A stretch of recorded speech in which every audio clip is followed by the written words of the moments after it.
بسم اللہ الرحمن الرحیم وبہ نستعین هو خیر ناصر ومعین لا حول ولا قوة الا باللہ العلی العظیم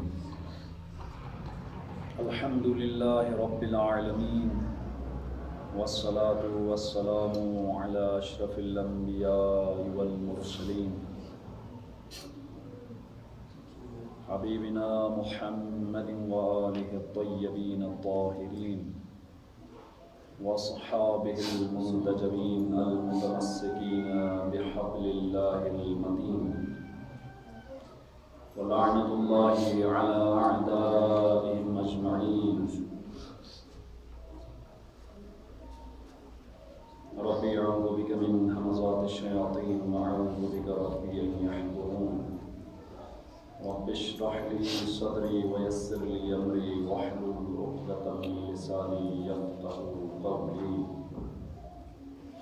اعظم الله اجورنا بانصارنا بالحسين وجعلنا واياكم من الطالبين بثاره مع ملكه الامام المهدي من ال محمد اما بعد فقد قال الله الكريم في كتابه الحكيم بسم الله الرحمن الرحيم أنفسكم وأهليكم نارا صدق الله العلي العظيم صلوات الله محمد وآله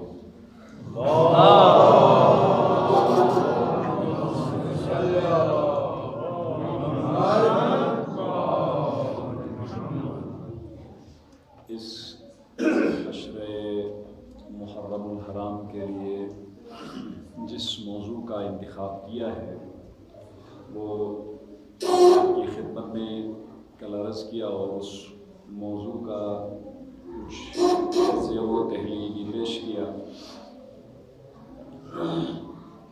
اگرچہ مجھے بخوبی اندازہ تھا کہ یہ موضوع ذرا ثقیل ہے، لیکن موضوع کی اہمیت اور افادیت اس قدر تھی کہ اس موضوع سے کنارہ کشی اختیار کرنا بڑا مشکل تھا۔ ہمارا معاشرہ تربیت اور تربیت کے تقاضوں، ضرورتوں اور اس کے اثرات سے عاری ہوتا جا رہا ہے۔ ایک عام سی چیز جو ہم عام طور پر دیکھتے ہیں، اپنے گھروں میں دیکھیے، اپنے محلے میں آپ یہ ملاحظہ کریں گے کہ بڑوں میں وہ شرافت اور وہ بزرگی نہ رہی جو ایک خاص عمر کے ساتھ لازمی ہوتی ہے۔ اسی طرح سے بچوں میں وہ احترام نہ رہا بزرگوں کے لیے جو کسی زمانے میں ہوا کرتا تھا یا جو اسلامی تربیت کا لازمی تقاضا ہے۔ ان چیزوں کو مد نظر رکھتے ہوئے اس موضوع کا انتخاب کیا ہے۔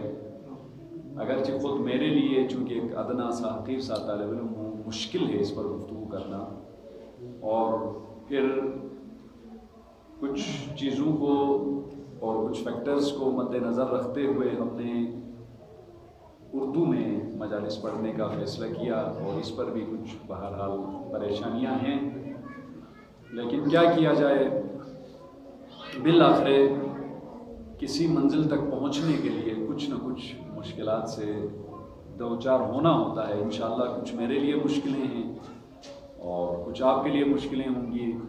مشکل کشا کے ماننے والے ہیں، انشاءاللہ یہ مشکلیں برطرف ہوں گی۔ یہ ضروری نہیں ہوتا کہ مجلس میں جو بھی چیز بیان ہوتی ہے وہ ساری کی ساری انسان کو سمجھ آئے، 100% ممکن ہے بولنے والے کو خود نہ سمجھ آئے، لیکن بہرحال کچھ نہ کچھ اگر سمجھ آتی ہے تو ہمیں یہ سمجھنا چاہیے کہ ہم خالی ہاتھ مجلس سے نہیں جا رہے ہیں۔ پھر ذکر حسین میں انشاءاللہ کوشش کریں گے سہل انداز میں آپ کی خدمت میں بیان ہوا ایک دفعہ بآواز بلند درود پڑھو۔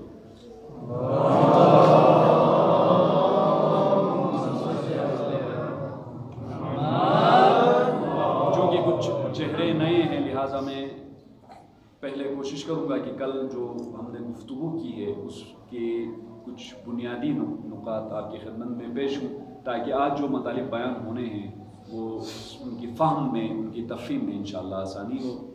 موضوع ہمارا ہے ثقافت کربلا کی روشنی میں تربیت کے مبانی، مراحل اور اصول۔ گزشتہ عشرے میں جو مومنین آئے تھے اور انہوں نے مجالس سماعت فرمائی ہیں، ان کے لیے قدر یہ گفتگو آسان ہوگی، باقی انشاءاللہ آپ لوگ کوشش کریں گے کچھ نہ کچھ سمجھنے کی۔ ہم نے کل عرض کیا تھا کہ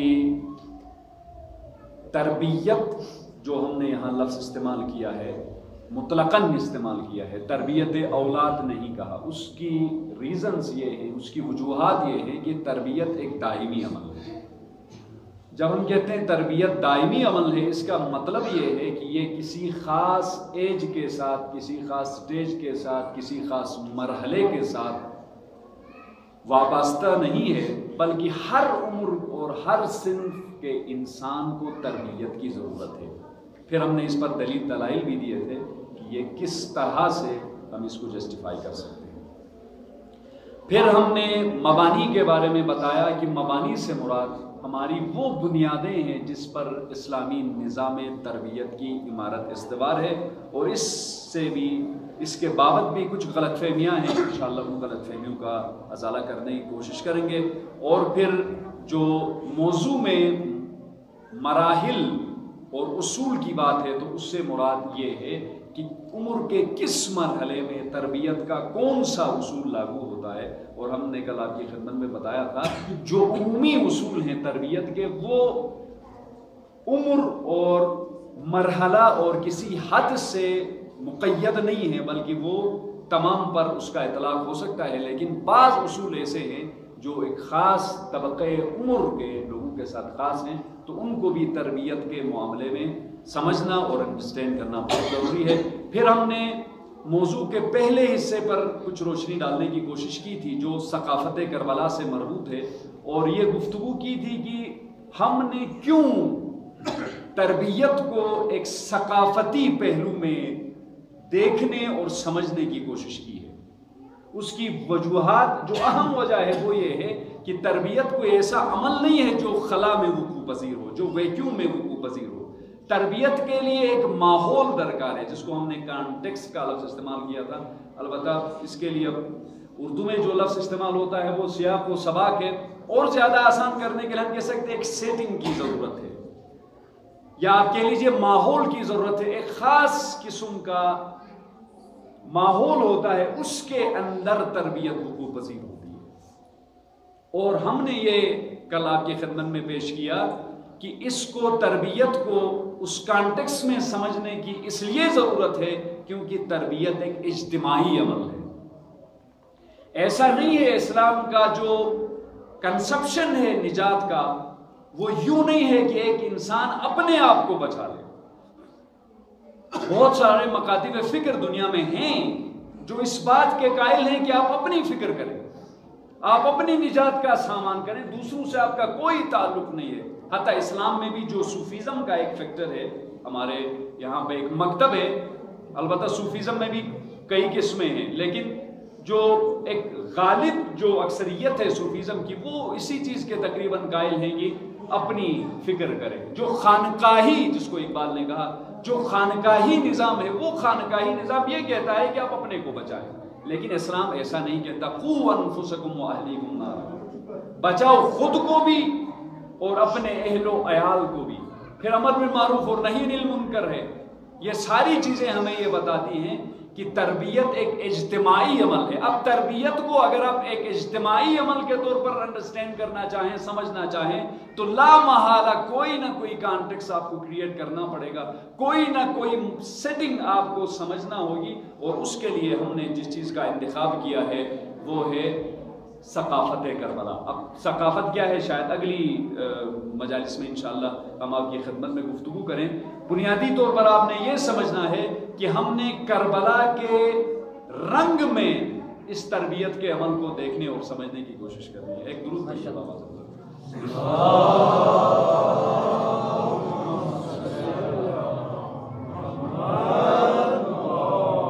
اس بات کو مزید سمجھنے کے لیے جو شخصیت سازی کا یا انگلش میں لفظ جو استعمال ہوتا ہے پرسنالٹی ڈیولپمنٹ، اس کا جو سوشیالوجیکل نقطہ نظر ہے اس کو دیکھیں تو مزید ہمیں چیزیں واضح ہو جاتی ہیں۔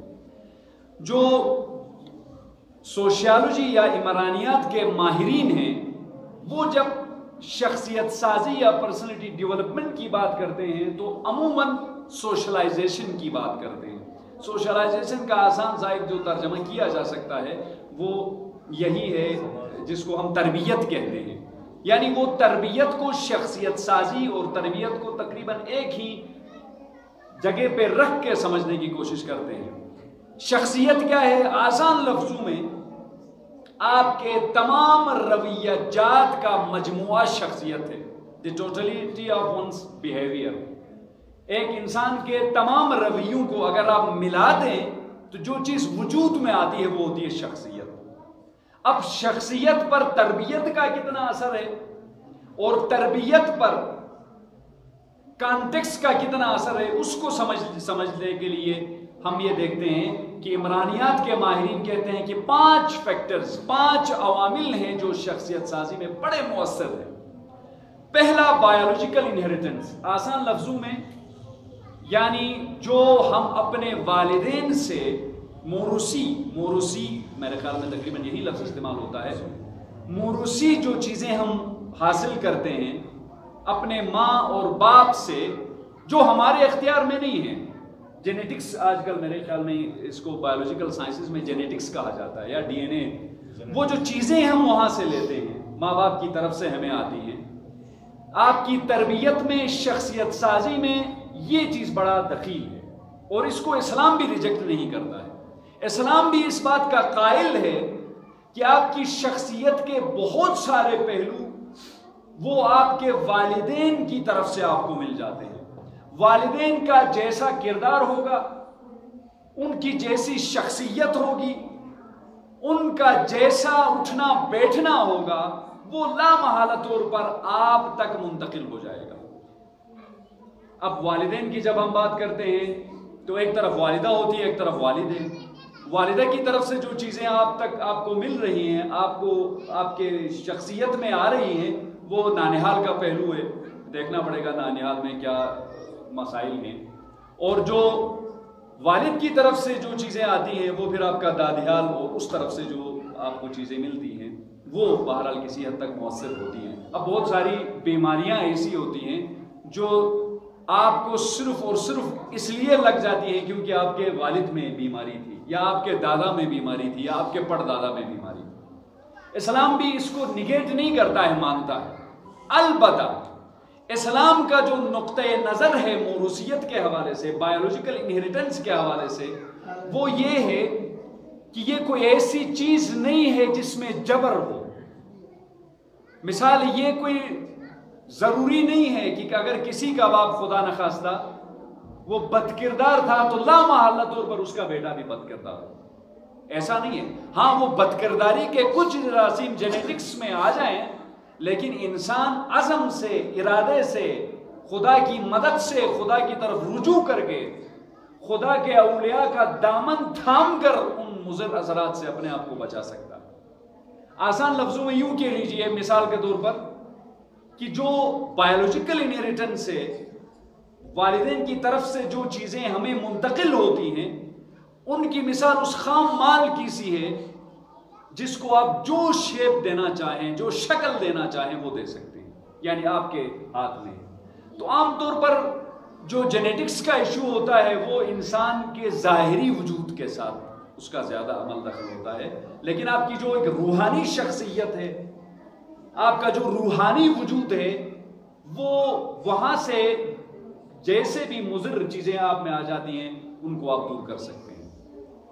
دوسری جو چیز جس کو سوشیالوجسٹ بیان کرتے ہیں وہ ہے فزیکل انوائرمنٹ، یعنی وہ قدرتی ماحول جس میں آپ زندگی کرتے ہیں، جس میں آپ بڑے ہوتے ہیں، جس میں آپ پرورش پاتے ہیں۔ وہ ماحول بھی آپ کو بہرحال اثر انداز آپ پر ہوتا ہے۔ جو جیوگرافی ہے اس میں جیوگرافی کی ایک برانچ جو ہے اس کو ہیومن جیوگرافی کہا جاتا ہے، اور اس میں یہ چیزیں جیوگرافی کے ماہرین مطالعہ کرتے ہیں کہ جو طبعی ماحول ہے یعنی جس جگہ میں آپ رہ رہے ہیں وہ آپ کو کس طرح سے افیکٹ کرتا ہے. خیر کچھ اس میں تھیریز بھی ہیں کہ مثال کے طور پر کہتے ہیں جی گرم علاقوں کے جو لوگ ہوتے ہیں وہ سست ہوتے ہیں، یا پہاڑی اور اس قسم کے علاقے میں رہنے والے لوگ ہوتے ہیں وہ غصیلے ہوتے ہیں، تند مزاج ہوتے ہیں. اس قسم کی کچھ تھیریز ہیں. پھر بھی بہرحال اثر انداز تو ہوتا ہے، لیکن اس طرح سے اثر انداز نہیں ہوتا کہ ایک ڈیسائسو فیکٹر بن جائے اور انسان کی شخصیت کو یہ چیز جو ہے وہ شیپ کرے. تیسری جو چیز ہے وہ کلچر ہے، جس پر انشاءاللہ آئندہ ہم گفتگو کریں گے. چوتھی چیز گروپ ایکسپیرینس، یعنی ایک معاشرے میں رہتے ہوئے، ایک گروہ میں رہتے ہوئے جو چیزیں آپ محسوس کرتے ہیں، جن تجربات سے آپ گزرتے ہیں، وہ بھی آپ کی شخصیت میں بہت زیادہ حد تک مؤثر ہوتے ہیں. مثال کے طور پر اس میں اسلامی حوالے سے بھی آپ اگر دیکھیں تو اسلام بھی یہ بہرحال اس کی طرف اسلام بھی متوجہ ہے کہ آپ کو دیکھنا چاہیے کہ کس بندے کے ساتھ اس کا اٹھنا بیٹھنا ہے. گروپ ایکسپیرینس ہی مثال حدیث میں کہا گیا کہ اگر آپ کسی بندے کو جانچنا چاہتے ہیں تو آپ یہ دیکھیں کہ وہ کن کی صحبت میں رہتا ہے. اور یہ بڑا عام طور پر بڑا مشکل ہوتا ہے کہ مثال کے طور پر ایک بندہ خدا نخواستہ کسی ایسے گروہ میں رہے جو ایک خاص برائی کا مرتکب ہوتا ہے اور وہ انسان اس برائی سے اپنے آپ کو بچا لے. یہ عام طور پر مشکل ہوتا ہے. اگلا جو پانچویں چیز ہوتی ہے وہ انفرادی تجربہ، آپ کا اپنا ذاتی انفرادی تجربہ. اور یہ ہر انسان کا اپنا ایک ایکسپیرینس ہوتا ہے. حتیٰ کہ دو بھائی ہوتے ہیں، والدین سیم ہیں، گھر وہی ہے، اسی گھر میں دونوں بھائی پیدا ہو جاتے ہیں، وہی والدین ہیں جن سے ان کا واسطہ پڑتا ہے، ہمسائیگی میں بھی، نیبرہڈ بھی تقریباً وہاں وہی ہے. لیکن ہم یہ دیکھتے ہیں کہ ان دو بھائیوں کے مزاج میں کافی فرق ہوتا ہے. ایک بھائی ایک مزاج کا ہے، دوسرا بھائی دوسرے مزاج کا ہے. ممکن ہے ایک بھائی بہت زیادہ بولنے والا ہو اور دوسرا بھائی ایسا ہو کہ جس کی باتیں سننے کے لیے لوگ ترستے ہوں. تو اس کا بھی ایک ریزن ہوتا ہے. وہ کیا ہوتا ہے، مثال کے طور پر بڑا بھائی جس وقت پیدا ہوا تھا اس وقت والدین کا جو رشتہ تھا، آپسی رشتہ، وہ کسی اور نوعیت کا تھا. مثال اس میں پیار تھی، اس میں گرمی تھی، اس میں لطف تھا، مہربانی تھی. اس کو اس طرح کا ماحول میسر ہوا، اس کو ایک ڈیفرنٹ ٹائپ کا ایکسپیرینس جو ہے ملا. چھوٹا بھائی پیدا ہوا تو عمر کے گزرنے کے ساتھ ساتھ وہ والدین ایک دوسرے سے تھوڑے سے اکتا گئے. اب وہ پہلے رومانیت نہیں رہی، اب گلے شکوے بیچ میں آنے لگے، ایک دوسرے سے بیزار بھی ہونے لگے، تنگ بھی ہونے لگے. اور عموماً عام طور پر ہو بھی جاتا ہے. پہلے مثال کے طور پر بیگم کی وہ مسکراہٹ جس پر شوہر جان نچھاور کرنے کے لیے تیار تھا، اب 2-4 سالوں کے بعد وہی بیگم مسکراتی ہے تو دل کرتا ہے کہ اٹھا کے کوئی چیز دے مارے. یہ ہمارے معاشرے کے پرابلمز ہیں. یا مثال کے طور پر شوہر کی وہ چیز جو بیگم کو بڑی پسند تھی، مثال کے طور پر وہ جلدی گھر آ جاتا ہے، جیسے ہی جاب سے یا جو اس کے مصروفیت تھے اس سے فارغ ہو گیا جلدی گھر آیا. پہلے وہ ادا بڑی پسند تھی، بس یہی بات ہے اچھی میرے ہر جائی کی، وہ بڑی پسند تھی. لیکن اب کچھ سالوں کے بعد بیوی کو جب وہ جلدی گھر آ جاتا ہے تو غصہ آنے لگ جاتا ہے، وہ چڑچڑی ہو جاتی ہے. یہ کیا مصیبت، یہ اتنی جلدی آ گئی یہ مصیبت. اچھا ہوتا ہے کہ شام کو آ جاتے اور میں یہاں پہ تنہائی میں رہتی ہوں، مطلب کمپنی پسند نہیں کرتی. اب وہ جو بچہ ہے اس کو ڈفرنٹ ٹائپ کا ماحول اس کو ملا ہے، اور یہ دونوں کی شخصیت پر ڈفرنٹ انداز میں، مختلف انداز میں اثر انداز ہو رہا ہے. توجہ کر رہے ہیں نا؟ چلیں گھریلو باتیں ذرا ہو جائیں تو آپ تھوڑا مسکرا بھی لیتے ہیں، خصوصاً بیوی کی بات ہو جائے. ایک دفعہ درود پڑھیے بابا.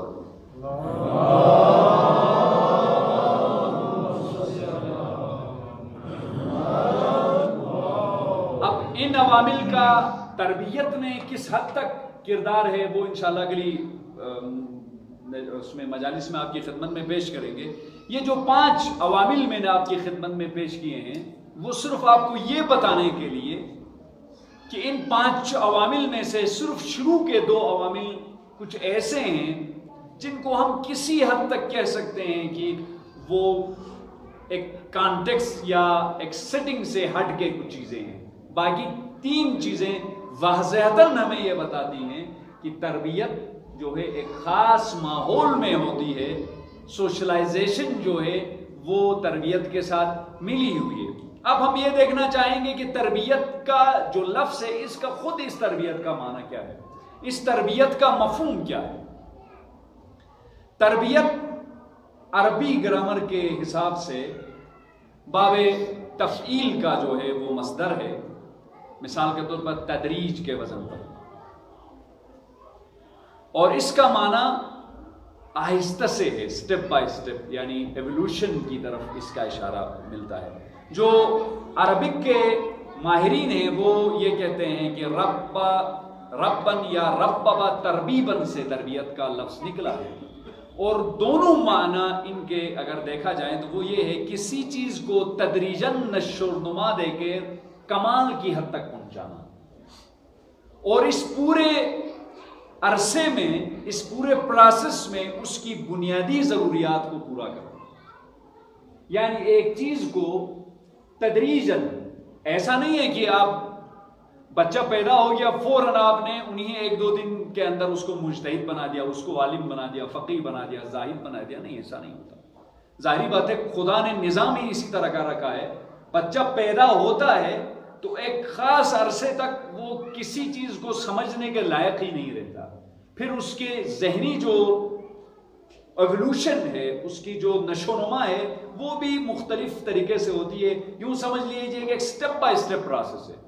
تو تربیت یہ ہے کہ تدریجاً کسی چیز کو نشو و نما دے کے حد کمال تک پہنچانا، اور اس پورے عرصے میں اس کی ضروریات کو پورا کرنا۔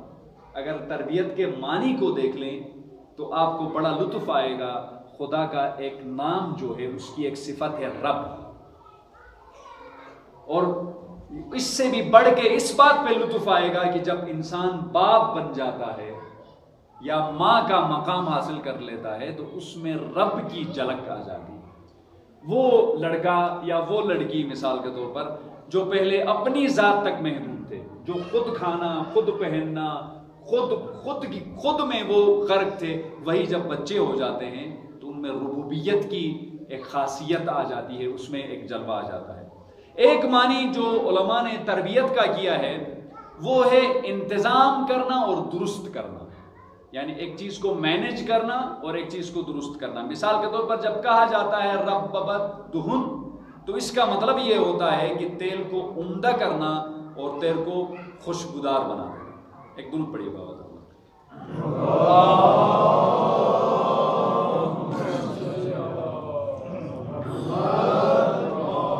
مختصر لفظوں میں تربیت گویا وہ عمل ہے، تربیت کا جو عمل ہے گویا وہ ایک خام مال کی طرح ہے، را مٹیریل کی طرح ہے کہ جو ایک خاص سانچے میں وقوع پذیر ہوتا ہے، اور اس سانچے کو ہم نے ثقافت کا نام دیا ہے، اور اس ثقافت سے مراد ہم نے کربلا کی ثقافت کو لیا ہے جس کا ظہور عزاداری کی صورت میں ہوگا۔ اب جو کربلا کی ثقافت ہے اس کا جو ظہور کا بنیادی جو سورس ہے وہ عزاداری اب عبداللہ حسین علیہ السلام۔ یہ عزاداری جہاں کربلا کی ثقافت کو ریفلیکٹ کرتی ہے وہاں یہ عزاداری اس کربلا کی ثقافت کو مستحکم اور مؤثر بناتی ہے۔ البتہ ہر عزاداری نہیں۔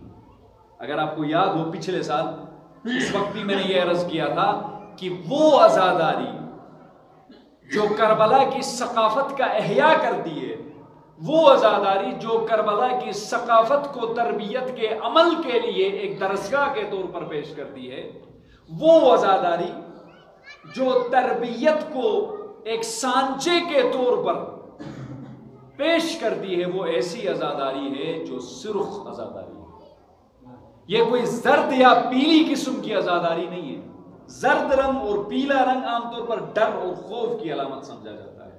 ہم کہتے ہیں نا، مثال کے طور پر مجھے دیکھتے ہی اس کا رنگ پیلا پڑ گیا، مجھے دیکھتے ہی اس کے چہرے کا رنگ زرد ہو گیا، یہ کمزوری کی علامت ہے، یہ خوف کی علامت ہے، اور یہ کمپرومائز کی علامت ہے۔ بلکہ ایسی عزاداری جو سرخ ہو، اور سرخ سمبل ہے خون کا، اور خون کا مطلب یہ ہے کہ یہاں پہ کمپرومائز نہیں ہے، یہاں پہ خوف نہیں ہے، یہاں پہ ڈر نہیں ہے۔ آج جو ہماری عزاداری میں صوفیانہ رنگ چڑھا ہوا ہے، اس کی بنیادی وجہ یہ ہے کہ ہم نے عزاداری کو سرخ عزاداری کے طور پر برپا نہیں کیا، ہم نے عزاداری کو خون کی اینک لگا کے نہیں دیکھا۔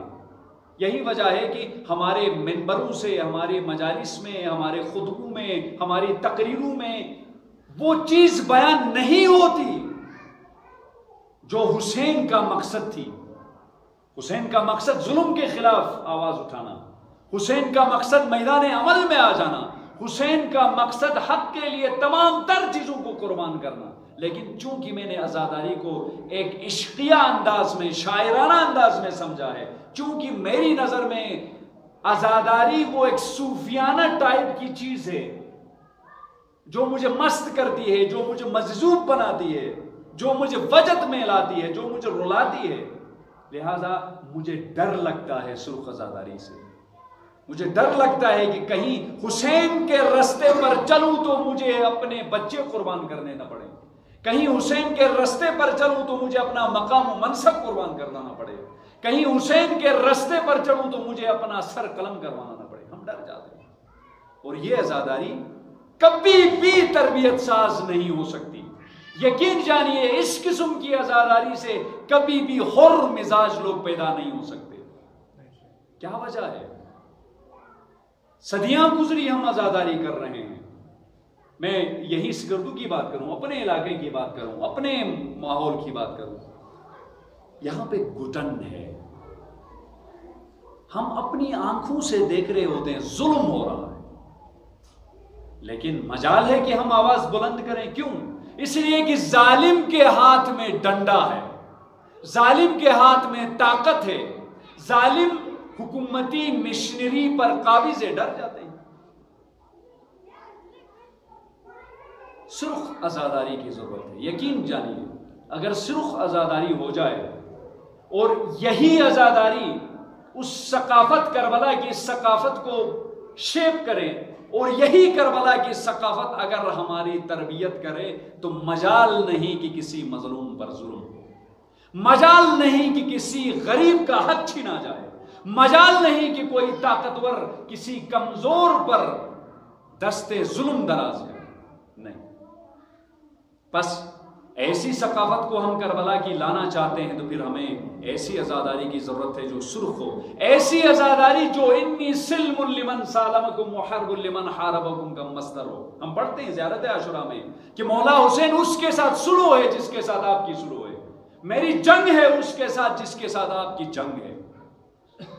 پھر ایسی عزاداری ہو جو اس چیز کا مظہر ہو، ایسی عزاداری ہو جو ہمارے اندر کے حر کو جگا دے۔ میں اکثر کہتا ہوں کہ ہم میں سے ہر ایک انسان کے اندر ایک حر ہے، لیکن دبا ہوا ہے۔ وہ حر دیکھ رہا ہے کہ حسین حل من ناصر ینصرنا کی صدا بلند کر رہا ہے، وہ اندر کا حر دیکھ رہا ہے حسین تنہا ہے، اندر کا حر دیکھ رہا ہے کہ حسین مجھے بلا رہا ہے، لیکن اس حر میں جرأت نہیں ہے، اس لیے کہ مقام و منصب ہے، اس لیے کہ ڈر ہے کہ کہیں حسین کے لشکر میں جاؤں تو میرے ساتھ، میرے اہل و عیال کے ساتھ ظلم نہ ہو۔ پس عزاداری ایسی ہو جو ہمارے اندر کے حر کو جگا دے۔ عزاداری وہ عزاداری کہ جو زینب و سجاد کی امانت ہے، زینب و سجاد کی میراث ہے، اور ہم نے اس میراث کے ساتھ کیا کیا؟ خدا کی قسم میں حضرت سجاد کی بات نہیں کروں گا، سلام اللہ علیہ، امام ہے۔ حضرت زینب تو امام نہیں ہے نا، ہم میں سے کسی کا عقیدہ نہیں ہے کہ حضرت زینب امام نہیں، امام نہیں ہے، لیکن وہ خطبے پڑھے نا جو شام کے بازاروں اور درباروں میں دیے بیوی، جو کوفہ کے بازاروں میں اور کوفہ کے دربار میں بیوی نے خطبے ارشاد فرمائے۔ پھر دیکھیں کہ کس قسم کی عزاداری کے طالب ہیں ہم سے یہ کربلا والے۔ پھر ایسی عزاداری کہ جو داستان حرم ہو، وہ اقبال کا بڑا خوبصورت شعر ہے، غریب و سادہ و رنگی ہے داستان حرم، نہایت اس کی حسین ابتدا ہے اسماعیل. پھر ایسی عزاداری ہو کہ جو اس خون کے پورے سفر پر محیط ہو، جو اس خون کے پورے سمندر پہ غوطہ ہو. ایسی عزاداری سے پھر ثقافت بن جائے. ایسی عزاداری جو کل یوم عاشوراء اور کل ارض کربلا کا اعلان کرے. وہ عزاداری بتا دے کہ یہ حسین کے ماننے والے اس بات کا اعلان کریں کہ کربلا کا واقعہ 61 ہجری میں ختم نہیں ہوا، حسین اور یزید کی جنگ 61 ہجری میں ختم نہیں ہوئی، بلکہ وہاں آغاز ہوا تھا. یہ جنگ ابھی بھی جاری ہے، کیونکہ حق و باطل کی جنگ ہے، اور حق و باطل کی جنگ اس وقت تک جاری رہے گی جب تک حق کا پوری کائنات میں غلبہ نہ ہو. ایسی عزاداری ہو جو حل من ناصر ینصرنا کی صدا پر لبیک ہو، جو حسین کی تعلیمات پر لبیک کہے. ایسی عزاداری جو رزمگاہ میں موجود ہونے کا ثبوت فراہم کرے، میدان میں ہونے کا ثبوت فراہم کرے. وہ ڈاکٹر علی شریعتی نے بڑا خوبصورت کہا ہے، بہت خوبصورت ان کی بات. فرمایا کہ اگر تم رزمگاہ میں موجود نہیں ہو، میدان میں موجود نہیں ہو، تو پھر اس سے کچھ فرق نہیں پڑتا کہ تم کہاں ہو. چاہے تم مسجد میں ہو، چاہے میخانے میں ہو، اگر رزمگاہ میں موجود نہیں ہو تو اس سے کوئی فرق نہیں پڑتا. اور ضروری ہے رزمگاہ میں ہونے کا ثبوت دیا جائے. ابن سکیت ایک بہت بڑے عالم اور ادیب، یہ متوکل کے بیٹے معتز اور معید کے استاد تھے، اتالیق تھے. علمی وہ مقام ہے کہ متوکل نے اپنے بیٹوں کا استاد رکھا ہے. آج کل کی زبان اگر بولوں تو ٹیوٹر ہے. اور متوکل جو ہے اس کو پسند بھی کرتا تھا کیونکہ اچھا استاد ہے، قابل ہے، لائق ہے. ایک دن بچوں کو پڑھا رہے ہیں ابن سکیت، متوکل آیا، کہا ابن سکیت یہ بتاؤ کہ تم میرے ان 2 بیٹوں سے زیادہ محبت کرتے ہو یا حسن اور حسین سے؟ اب دیکھیے رزمگاہ میں ہونے کا ثبوت دینا ہے. سوال بڑا سخت ہے. اور وہ کون سا بندہ ہے؟ متوکل، جس کی شقاوت سنگدلی تاریخ اسلام میں مشہور ہے. اب کیا کیا جائے، عشق کا مقام ہے، رزمگاہ میں موجود ہونے کا ثبوت دینا ہے. ابن سکیت نے کہا متوکل، کجا تیرے بیٹے اور کجا حسن و حسین؟ تو حسن و حسین سے اپنے بیٹوں کا مقایسہ کیوں کرتا ہے؟ میرا جواب جاننا چاہتا ہے تو جان لے کہ تیرے ان 2 بیٹوں سے زیادہ میرے لیے عزیز علی کا غلام قمر ہے. نتیجہ کیا ہو گیا؟ واضح ہے نتیجہ، شہید کر دیے گئے. اب انہوں نے شہید ہونا گوارا کیا لیکن رزمگاہ میں ہونے کا ثبوت دیا. پس عزاداری ایسی ہو جو ہمیں خانقاہوں سے اٹھا کے، اپنے گھروں سے اٹھا کے میدان میں لا کھڑا کرے. اور کس کے سائڈ پہ؟ حسین کے سائڈ پہ. عزاداری ایسی ہو جو مذہب شہادت سے تجدید عہد کا اعلان. حسین علیہ السلام کا لقب کیا ہے؟ شہید. آپ ماشاءاللہ سے دعائے توسل پڑھتے ہیں، ہر امام کو ہم لقب سے یاد کرتے ہیں، ایھا الکاظم، ایھا الرضا، ایھا التقی، ایھا النقی. لیکن جب امام حسین علیہ السلام سے متوسل ہوتے ہیں اس وقت ہم کیا کہتے ہیں؟ ایھا الشہید. حسین علیہ السلام کا مقام و مرتبہ شہادت کی وجہ سے. کیا ہماری عزاداری ہمارے اندر شہادت کی طلب پیدا کرتی ہے؟ شہادت ایک مکتب ہے، شہادت ایک مذہب ہے، شہادت ایک سکول آف تھاٹ ہے، شہادت ایک رستہ ہے، ایک صراط ہے. کیا ہماری عزاداری ہمیں اس طرف متوجہ کرتی ہے؟ مذہب شہادت یعنی شریعتی کے بقول صرف شیعت علوی، اور یہ چیز ہے تشیع میں. میں نے کل بھی اشارہ کیا تھا. پچھلے دنوں میں نے ڈاکٹر اسرار احمد صاحب کا ایک ویڈیو کلپ دیکھا, یقیناً آپ کی نظر میں بھی آیا ہوگا. اس میں وہ ظاہراً ایک اہل سنت کے اجتماع میں خطاب فرما رہے ہیں, اور وہاں وہ یہ کہتے ہیں کہ ہم اہل سنت میں ایک نظریہ ہے, اور وہ نظریہ ہے وجہ فرما رہے ہیں, ان کی کتب آپ دیکھیے, کہ جو بھی طاقت کے زور پر حکومت پر قابض ہو جائے اس کی اطاعت لازمی ہے. کب تک؟ جب تک کہ وہ گناہ کا حکم نہ دے. وہ گناہ کرتا ہے تو مسئلہ نہیں ہے, اس کا گناہ گار ہونا اس کو ناقابل اطاعت نہیں بناتا. یعنی ایسا نہیں ہے کہ وہ گناہ کرے تو اس کی اطاعت چھٹ جائے, نہیں, وہ گناہ کرے نو پرابلم. وہ گناہ کا حکم نہیں دے رہا ہے تو ٹھیک ہے, اس کو متکلم یا مسلط کہتے ہیں, اس کو وہ قبول کرتے ہیں. وہ خود فرماتے ہیں ڈاکٹر اسرار احمد صاحب, لیکن صرف شیعہ اسلام ہے کہ جس میں طاقت کے زور پر کرسی میں بیٹھنے والے کو قبول کرنے کی کوئی گنجائش نہیں. یہاں بات اہلیت کی ہے, جس میں اہلیت ہے وہ کرسی پر بیٹھے گا اور ہم اس کو ایکسپٹ کریں گے. کبھی بھی تشیع سرکار کا مذہب نہیں رہا, حکومت کا مذہب نہیں رہا. ظلم ہوتے رہے. ایک کتاب پڑھیے مغنیہ کی, جواد مغنیہ صاحب کی کتاب بڑی اچھی ہے, شیعہ اور ظالم حکمران, کیسے ٹکر لیے شیعہ. کیوں؟ اس لیے کہ شہادت طلبی ہے. یہاں طاغوت کے آگے سر جھکانا نہیں ہے, سر کٹانا ہے. طاغوت کے آگے سر کٹانا قبول ہے, سر جھکانا قبول نہیں. چھٹے امام نے شیعوں کی صفات بیان فرمائی ہے, اس میں سے ایک فرمایا براءۃ من الطواغیت, ہر طاغوت سے برات کرنے والا ہو ہمارا شیعہ. اور برات جب آپ کرتے ہیں تو کوئی ایسی آسان سی بات نہیں ہے کہ آپ بچ گئے.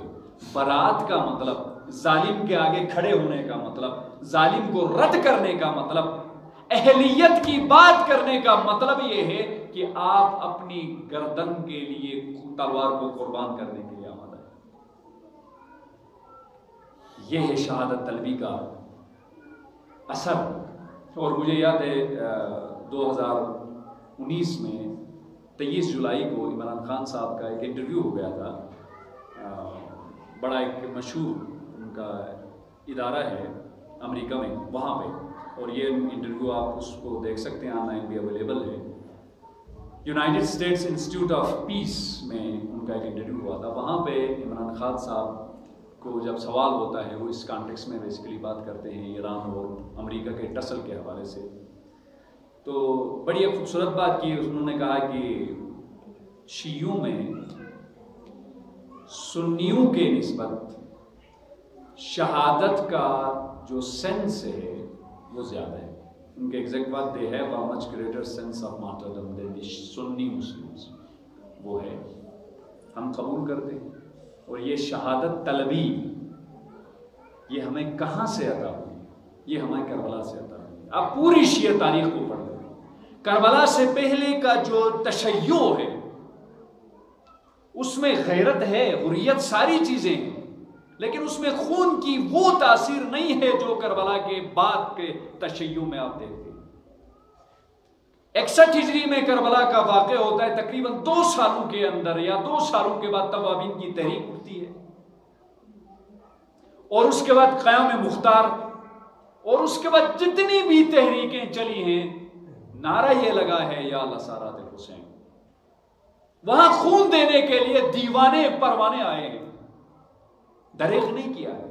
حتیٰ یہ بنو عباس جو حکومت پر فائز ہو گئے, انہوں نے بھی یا اس کے حسین علیہ السلام کے خون کی بات کی. حتیٰ آج بھی جس بھی تحریک میں حسین کی بات ہوتی ہے, کربلا کی بات ہوتی ہے, خون کی بات ہوتی ہے, وہ تحریک سرخرو ہے. حزب اللہ لبنان کو آپ دیکھیں, جو پاپولر موبلائزیشن فورسز ہیں, حشد الشعبی, ان کو دیکھ لیں, یمن کے زیدیوں کو دیکھ لیں. جہاں بھی مقاومت ہے اور غیرت والی مقاومت, وہ مقاومت نہیں 2 دن تو لڑے, تیسرے دن جا کے سلو کی بیٹھ گئے. یاسر عرفات کی مثال آپ دیکھیں. وہ مقاومت جو سر اٹھا کے سینہ تان کے باطل کے سامنے کھڑی ہوتی ہے, اس مقاومت کا سردار اور اس مقاومت میں حسین کی بات آ جاتی ہے، شہادت کی بات آ جاتی ہے۔ بس ایک واقعہ آپ کی خدمت میں سنا کے انشاءاللہ آج کی اگرچہ گفتگو کا سلسلہ اسی سے مربوط آگے رہنا تھا، لیکن میرے خیال میں ٹائم کافی ہو چکا ہے، شہادت طلبی کے حوالے سے۔ اور یہ بڑی خوبصورت رسول خدا صلی اللہ علیہ وآلہ وسلم کی حدیث ہے کہ الجنت تحت ظلال السیوف، جنت تلواروں کے سائے میں ہے۔ جب تک آپ تلواروں سے گزر کے نہیں جائیں گے بڑا مشکل ہوتا ہے جنت پا لینا۔ میرے خیال میں اس پر انشاءاللہ ہم دیکھتے ہیں 10 محرم کے بعد یا انشاءاللہ زندگی رہی اگلے سال اس پر گفتگو ہونی چاہیے، جہاد اور شہادت۔ جو جہاد کا کنسپشن شیعزم میں ہے، مکتب تشیع میں ہے، مکتب اہل بیت میں ہے، وہ کہیں کسی مکتب میں آپ کو نہیں ملے گا، یہ میں چیلنج سے کہتا ہوں۔ جو شہادت کا تصور ہمارے ہاں ہے وہ کہیں کائنات میں دنیا میں آپ کو نہیں ملے گا، حتیٰ اس سے پہلے کی تاریخوں میں بھی آپ دیکھیں وہ تصور آپ کو نہیں ملے گا جو ہمارے پاس۔ اس پر گفتگو ہونی چاہیے، کیونکہ جس معاشرے میں شہادت کی بات نہ ہو رہی ہو، جو معاشرہ شہادت سے منہ موڑ کے بیٹھا ہو، اس معاشرے میں زندگی نہیں ہوتی ہے، وہ معاشرہ جمود کا شکار ہوتا ہے، اس معاشرے میں تحریک نہیں ہوتی، تحرک نہیں ہوتا۔ جہاد اور شہادت جس معاشرے میں ہوں وہ کبھی سر نہیں جھکاتا۔ انفارچونیٹلی ہمارے معاشرے میں چونکہ ہم عیش طلبی کی طرف آ گئے ہیں، اب تو وہ کسی نے کہا تھا، کہتے ہیں کہ شہادت تو بہت اچھی ہے لیکن کیا کریں کم بخت مار دیتے ہیں۔ بعض دوست ہمارے کہتے تھے کہ کیا ہی بات ہے کہ گولی کھائے بغیر شہادت مل جائیں۔ خیر وہ بھی ایک ہے شہادت، من ماتا علی حب آل محمد وہو علی فراشہ ماتا می شہیدہ، کہ جو بھی اہل بیت کی محبت میں مرے، اگرچہ اپنے گھر میں اپنے بسترے پر مر چکا ہو، وہ شہید کی موت مرتا ہے۔ البتہ وہ ہم جیسا اہل بیت کا چاہنے والا نہیں، وہ ایسا چاہنے والا کہ جو جان کو ہتھیلی میں رکھ کے بیٹھا ہو، جو سر بکف ہو کہ ادھر سے حکم ہو یہاں پہ میں سر کٹا کے قربان کر دوں۔ ہم تو وہ نہیں ہیں۔ اب واقعہ سماعت فرمائیے، عمر بن جنادہ، اب میں نے اس کی پروننسیشن چیک نہیں کی، جنادہ ہے یا جنادہ ہے یا جنادہ ہے، غالباً جنادہ کا لفظ کچھ زیادہ قرین لگ رہا ہے۔ بہرحال ان کے والد تھے جنادہ انصاری، یہ کربلا میں باپ بیٹے ہیں، دونوں امام حسین علیہ السلام کے ساتھ۔ ان کے والد شہید ہو جاتے ہیں اور یہ اجازت کے لیے آ جاتے ہیں امام حسین کے پاس جہاد کی اجازت لینے کے لیے۔ امام فرماتے ہیں ابھی تمہارے والد شہید ہو چکے ہیں، اب تم میرے پاس آئے ہو شہادت کی اجازت لینے، تو یہ تمہاری والدہ کو ناگوار گزرے گا، وہ تمہارا شہید ہونا پسند نہیں کرے گی۔ قال ان امی امرتنی، میرے مولا آپ کہہ رہے ہیں کہ میری والدہ کو یہ پسند نہیں ہے، میری والدہ نے تو مجھے بھیجا ہے۔ یہ جو میں کہہ رہا ہوں نا، تربیت ہو تو کربلا کی ثقافت کی روشنی میں تربیت ہو اور ایسے جانشار پیدا ہوتے ہیں۔ کیا فرمایا؟ ان امی امرتنی، مولا میری ماں نے ہی مجھے بھیجا ہے کہ میں آپ کے قدموں پر اپنی جان قربان کروں۔ اب آگے سنو، یہ جب شہید ہو گئے، کچھ یوں لگ رہا ہے، روایت کا سیاق و سباق بتا رہا ہے کہ یہ شاید دشمنوں نے دیکھا تھا اس منظر کو، شاید اس والدہ کے جوش و جذبے کو انہوں نے دیکھا تھا۔ جب یہ شہید ہو گئے عظیم صحابی حسین کے، دشمنوں نے ان کے سر کو کاٹ کے قلم کر کے ان کی والدہ کی طرف پھینکا، گویا چاہ رہے تھے کہ ان کو زخم پہنچائے۔ یہ کربلا کی خاتون، ثقافت کربلا کی آشنا عارف خاتون، یہ کیا کرتی ہیں؟ اپنے بیٹے کے سر کو اٹھا کے دشمنوں کی طرف پھینکتی ہیں، گویا کہہ دیا کہ جو چیز حسین کے نام پہ دے دیں، جو چیز خدا کی راہ میں لے لیں دے دیں، ہم اسے واپس نہیں لیتے۔ یہ ہے کربلا کی ثقافت جو ایسے جانثاروں کی